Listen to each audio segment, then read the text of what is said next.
Baik, bismillahirrahmanirrahim. Assalamualaikum warahmatullahi wabarakatuh.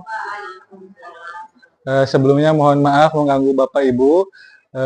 Pada pagi hari ini saya ingin menyampaikan beberapa hal, diantaranya yaitu rencana tindak lanjut pembelajaran PJOK berbasis proyek, yaitu ketika saya di Bandung waktu itu mengikuti PKG PJOK.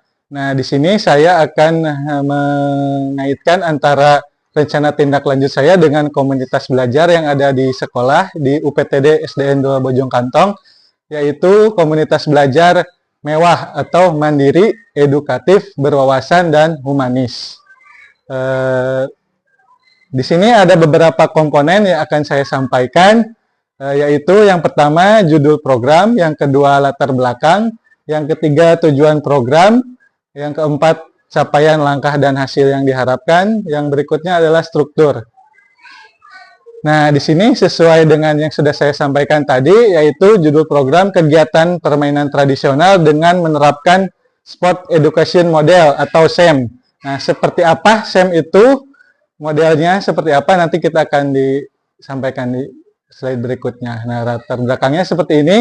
Yang pertama yaitu rencana tindak lanjut ini merupakan suatu program sebagai jaminan bagi keberlangsungan dan keberlanjutan program sebelumnya yang telah dilaksanakan.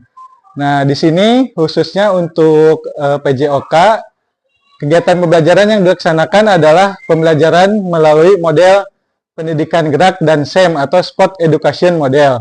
Kegiatan tersebut dilaksanakan sesuai dengan sintak pembelajaran project based learning. Nah, di sini khususnya dalam pembelajaran PJOK saya dituntut untuk menyampaikan pembelajaran berbasis proyek yang dikaitkan dengan P5. Lanjut.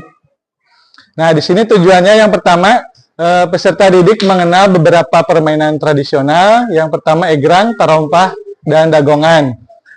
Di sini siswa dibebaskan kelas tinggi maupun rendah untuk memilih mau menggunakan egrang, tarompah, atau dagongan, yaitu berdasarkan voice, choice, dan ownership. Voice itu pilihan, voice itu suara, choice itu pilihan, dan ownership itu kepemilikan.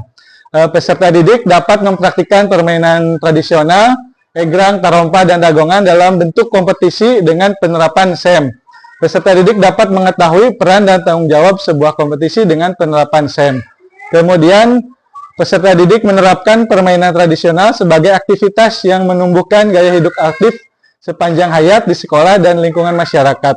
Peserta didik memiliki kesadaran penuh terhadap aspek kesehatan, keterampilan, dan gerak melalui permainan tradisional. Dan yang terakhir, peserta didik dapat mengembangkan sikap mandiri, disiplin, kreatif, kerjasama, tanggung jawab, dan kolaborasi dalam pembelajaran. Berikutnya capaian dan hasil yang diharapkan secara garis besar. Di sini dikembangkan perangkat pembelajaran sesuai seperti tadi SEM atau Sport Education Model. Di sini peserta didik dibuat menjadi seolah-olah menjadi panitia. Di situ biasanya digunakan kelas tinggi, kelas 4, 5, 6 yang menyelenggarakan event tersebut. Jadi guru di sini memantau apakah kegiatan tersebut berjalan dengan baik, ataupun ada koreksi-koreksi yang perlu diperbaiki dalam kegiatan event tersebut, contohnya pada saat P5.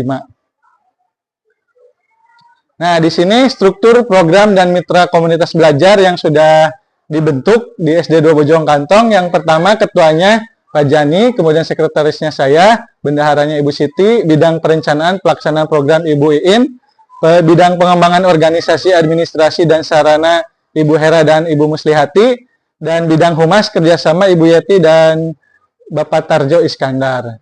Nah, kenapa Ibu Kepala di sini tidak ada? Nah, Ibu Kepala di sini sebagai pengawas di komunitas belajar di sini. Karena kan di sini yang ditekankan adalah guru yang menggerakkan komunitas belajar seperti itu. Lanjut. Nah, pernyataan tentang kapasitas yang dimiliki kelas atau sekolah. Nah, di sini diperlukan aset, diantaranya kepala sekolah yang sangat mensupport kegiatan guru PJOK yang dibekali dalam kegiatan PKG yang sudah saya laksanakan, dan peserta didik yang aktif adalah 110 siswa. Kemudian fisik, lapangan sekolah yang cukup, kemudian listrik dengan tegangan yang cukup besar, sound system yang cukup mendukung. Kemudian sosialnya berkolaborasi dan toleransi antar lingkungan sekolah. Yang berikutnya kebijakan politik, yaitu kebijakan kepala sekolah, dan yang terakhir finansial bersumber dari kas kelas dan pendaftaran peserta. Nah, di sini dikarenakan untuk SD itu tidak dipungut biaya, jadi dari kenceleng atau bersumber dari keikhlasan peserta didik itu sendiri yang ingin berpartisipasi. Berikutnya, rencana evaluasi. Di sini ada beberapa hal yang akan dievaluasi, yaitu peningkatan kurikulum dan materi, kemudian pelatihan guru, perbaikan fasilitas, program motivasi siswa, kemudian yang terakhir yang sangat penting yaitu kesehatan dan keselamatan peserta didik. Walaupun event ini terselenggara, tapi ada siswa yang celaka, itu sangat fatal sekali. Jadi sangat ditekankan untuk kesehatan dan keselamatan peserta didik di lingkungan sekolah ini. Yang berikutnya. Nah, yang berikutnya adalah kemungkinan dan tantangan. Pembelajaran PJOK ini melalui proyek memiliki banyak manfaat, termasuk peningkatan keterlibatan siswa dan pengembangan keterampilan siswa. Yang diantaranya yang diperlukan adalah perencanaan dan persiapan, kemudian sumber daya dan fasilitas. Yang ketiga, keterlibatan siswa. Yang berikutnya, keterampilan siswa. Dan juga ada penilaian dan evaluasi, kemudian menentukan waktu dan jadwal. Yang keenam, pengelolaan proyek. Dan yang ketujuh, kolaborasi dan kerjasama.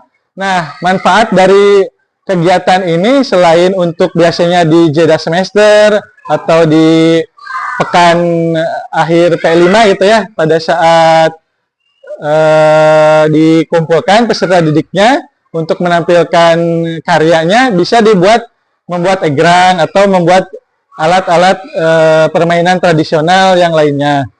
Kemudian di sini kami ditekankan untuk agar pembelajaran PJOK lebih berpusat kepada peserta didik atau kebermaknaan pada peserta didik agar lebih menarik dan menyenangkan. Ya, lanjut. Nah, sekian dari saya. Mohon maaf apabila ada kesalahan. Bila itu sebelum ditutup, saya ucapkan terima kasih atas bantuan Bapak Ibu. Selama ini saya alhamdulillah bisa ke Bandung mengikuti kegiatan luring PKG PJOK. Di antaranya dari Langen 4 orang, dari Banjar juga 4 orang. Alhamdulillah kegiatan PKG PJOK ini berjalan dengan baik. Mudah-mudahan bisa selesai pada waktu yang telah ditentukan. Akhir kata, billahi taufik wal hidayah. Wassalamualaikum warahmatullahi wabarakatuh.